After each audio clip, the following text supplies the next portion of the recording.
Hi, guys, it's Gabe. It's Caleb. And you are listening to another episode of the Positive Outlook podcast. And Caleb, what is the topic of discussion for today? Today we're going to talk about toxic positivity. All right, toxic positivity. What a strange concept. For real. What is our podcast name called? Yeah, Positive Outlook. Ooh. Now, what do you describe toxic positivity to be as? Well, let me just take a moment before we jump in. Yeah.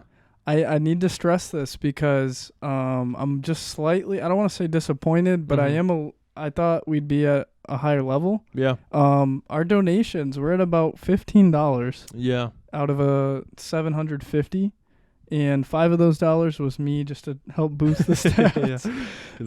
So guys, please, we calculated if all, not listeners, but subscribers would just donate 81 cents, we would have over our goal of $750. Wow. So sorry to make that sidestep real quick. No, you're good. But we are trying to raise some money. I need a haircut. This is driving me nuts. And I'd love to buzz it for the cause. So. That would be, yeah. So just to kind of refresh your guys' memories, we're trying to raise $1,000 for the Wounded Warrior Project. And we already have, we started with $250 in the bucket. Past that, 15 has been donated. So we just need that remaining amount, which Caleb said would be 81 cents per subscriber. So, we totally appreciate you guys just being here, but also, if you guys wanted to kind of take that extra step and donate to the cause, that would be awesome. And shout out whoever donated that $10. Awesome. Yep. Thank you so much. You're amazing. And the other stipulation for getting my head buzzed was also 1,000 subscribers. We're at 929. So just in case you're on the fence about subscribing to our channel, might as well. Yeah. If you're already here, listen to the videos and you enjoy it. Make sure to like and subscribe. Comment your favorite part of the episode because I always love to hear those. Yeah, absolutely. But past that, let's get into it. All right. Sorry to kind of sidetrack, but I felt that was kind of important. Yeah. So what was your question again? Yeah. So toxic positivity, what do you describe that as? Toxic positivity, I would say, is when there is adversity, there is problems, challenges, something that's bringing you down, and you completely ignore it simply because you think that you have to be this positive, happy person. Yeah.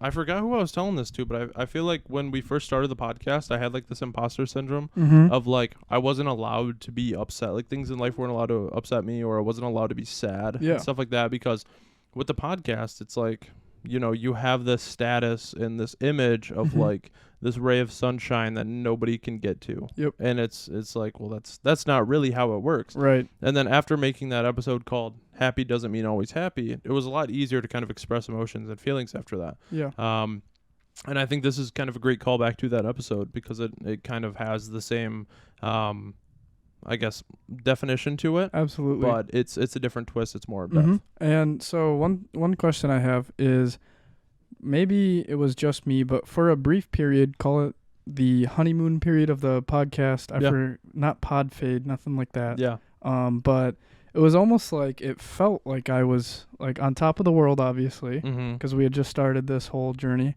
But on top of that, it really almost felt like we were invincible. And then problems started happening, and then that's when it kind of felt like, oh, I should not be, thinking these things. I have the tools I need to tackle these challenges.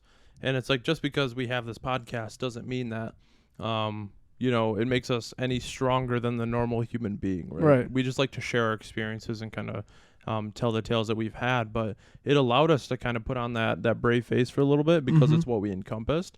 And it still is, except we kind of aren't naive to it anymore, no longer have that toxic positivity, right?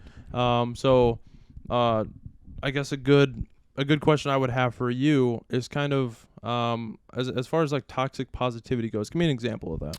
So one example would be, I almost want to say something kind of graphic, but it'd be like the Joker from The Dark Knight cutting the smile into your face. Yeah. Always smiling. Yeah. No, I see that. Yeah.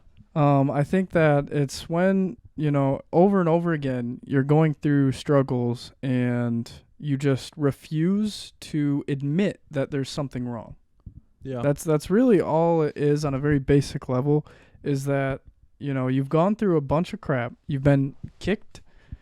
you've been punched in the teeth by life over and over again. Yeah. And you get up and then you get kicked and then you just keep falling down and you just try to say that everything's okay. Yeah. I think when you think everything is okay, especially when it's not, like there's something wrong with that, because if everything's not okay, that's not how life is supposed to be. So you need to be able to admit when everything is not okay. Yeah. Definitely. It's like one of the stages of grief is denial. Mm-hmm. It's pretty much the first step. And it does reach that point where it's like, at what point do you admit that there is challenge in your life and that you have to either make a game plan to attack it or some initiative to go after this challenge, opposed to just telling yourself like, no, this doesn't bother me because I'm happy, you know, Right. and that kind of thing, to where there's that fine line of description where, you know, maybe something doesn't bother you and you can just, you know, go through your life without you know, it hindering you at all, or it can bother you to the point of where it's always on your mind, but you don't have the, I guess, humility to accept that that's actually an issue, and you just put on that brave face every day. Absolutely. And so the whole idea of a positive outlook is the idea of the future. Mm-hmm. The thought, the hope is there, the belief is there. You know how to face these challenges, but that doesn't mean that it's all going to be positive. Yeah.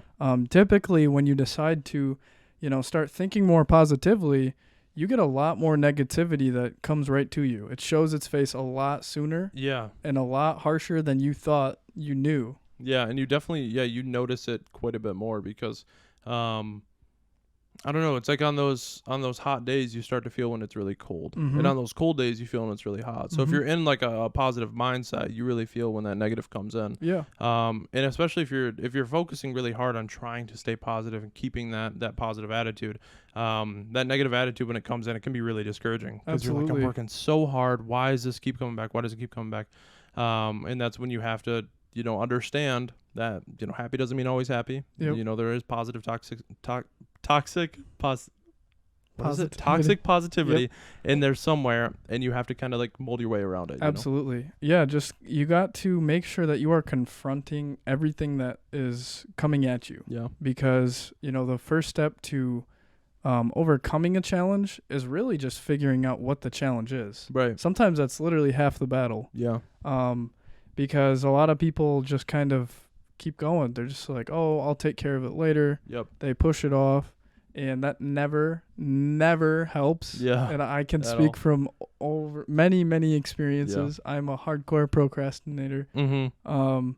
And it does not help ever to push it off. I agree. I do agree. It does. It makes it I don't know, it just makes it tougher and tougher to deal with. It's like a snowball effect, you know? It's like, instead of catching the snowball rolling down a hill now, you're like, oh, I'm just going to take a walk down the hill, catch my breath, and I'll catch it down there. No. And then it's this boulder. Yeah, yeah, right. No, so that's like with anxiety, it's the avoidance mm-hmm. that makes things so terrible when it comes to it. So like if you're scared of, let's say like snakes per se, right? You're scared of snakes. Every time you see a snake and it scares you enough where you turn around, you just kind of prove that anxiety to be true, right? So you kind of filled into the belief of that, like, oh, that snake would have killed me if I kept going. Mm-hmm. So thank goodness I turned around. And every time you keep doing that, you're just reaffirming the belief more and more. And so it's once you start to realize that issue is there, you really have to go after it. Yeah, I can have a very recent experience. Much less extreme. Yeah. But I just started a sales job, mm-hmm. and there's a lot of cold calling, and I hated it. Yeah. I'm very anxious talking to people in general, so the fact that I had to call them to try and sell them something is horrifying. Right, yeah. And over and over again, for the first few days, I would click. So we have like this app we call through. I'd click it. It'd pop up, would you like to call? And I'd just be like, nah. Yeah. And over again, I would just push it off. And finally, I had like no more appointments left to set up for the week. Mm-hmm. And I went to this little meeting that we had, and one of the advice from one of the more successful salespeople, she was like, just click the call button. Don't think about it. Click it as soon as it pops up. Yeah. Because now you have to, and you'll realize what's happened. Yeah. What's the worst thing that has happened? You've never passed out, hopefully. You've never like thrown up. Like no one's tried to hurt you in any way. Over the phone. Yeah. And so you kind of think about it and you're like, wow, the two worst things they can do is say no thank you. They can say no in a harsh way, but no. Yeah. or they can not answer. Yeah. Big deal. Right.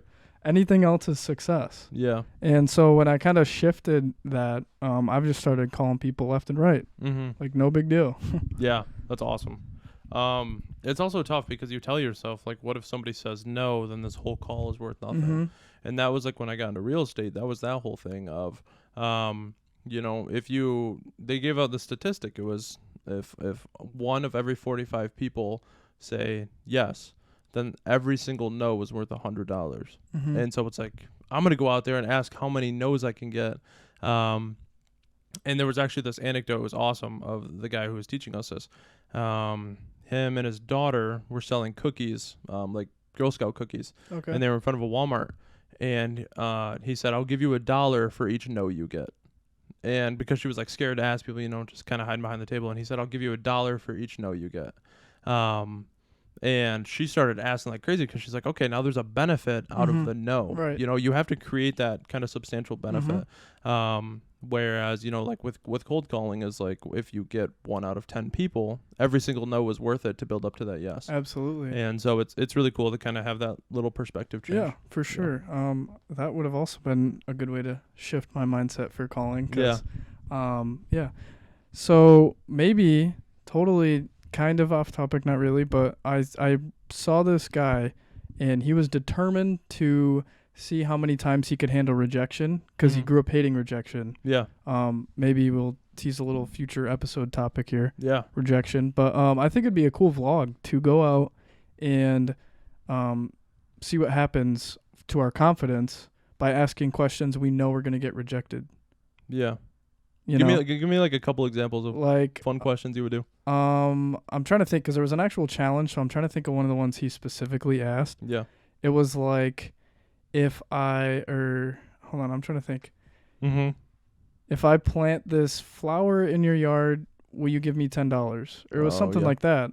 And one thing that he learned from the whole project was that if you simply ask people why after they reject you, a lot of people have like valid reasons. Mm-hmm. And the reason he like launched this whole project was because he hated the rejection. Yeah, right. He was like horrified from it. And this would get him used to it. Yeah. Right. And he just had this whole like article on what he learned from it. Yeah. Super interesting. I think it'd be kind of a fun little vlog to do. Yeah, plus, that'd be fun. You guys will have to let us know if that would be something you guys would be interested in watching us do. I think that'd be pretty fun. Yeah. But, sorry, that was kind of off topic, but seriously though, that'd be a lot of fun. That it would be a ton of fun, and we should definitely do that in the future. Definitely. So you guys just got to be careful that you're not lying to yourself. Yeah. Because positivity is worth nothing if it's not genuine, authentic positivity. Yeah. I would rather meet someone negative and genuine than positive and hiding all their problems. Yeah. Naive. And I mean, it's hard to. Sometimes it feels like you're one of those people that like hides your problems when you're more positive. Right. And that's where you have to really be careful. Yeah. Because for sure. You know, you're not necessarily toxic if you have issues. Mm-hmm. But it's just the people that avoid their issues. Definitely, yeah. And this isn't like something you're kind of like portraying to others. This is an internal thing, right? Absolutely. Where this trait is toxic to yourself. It's not like Caleb has a problem, but he's being happy around me, he's toxic. That's not what it is. Right. It's being toxic to yourself at that point is like, your issue isn't affecting others. And if the really only person is affecting is you, that's where that toxicity comes from. So that's where that kind of spin comes in there. Yeah, the truth hurts sometimes. It sucks. Sometimes it's ugly and scary. And sometimes you just got to make sure that you're not lying to yourself, because I've seen it before. If you tell yourself a lie too many times, you start to believe it. Mm-hmm. So you just got to be really cautious with that. Yeah, definitely. So anything else special you want to add to this episode? Again, big shout out to our one donor. Yes, that was awesome. Hopefully we get some more soon. So make sure to just please donate.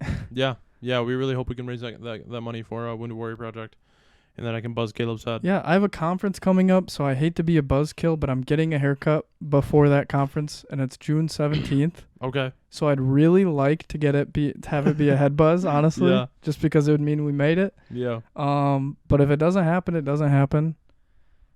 Just make sure you're not being toxic positive, and make sure to donate. Yes.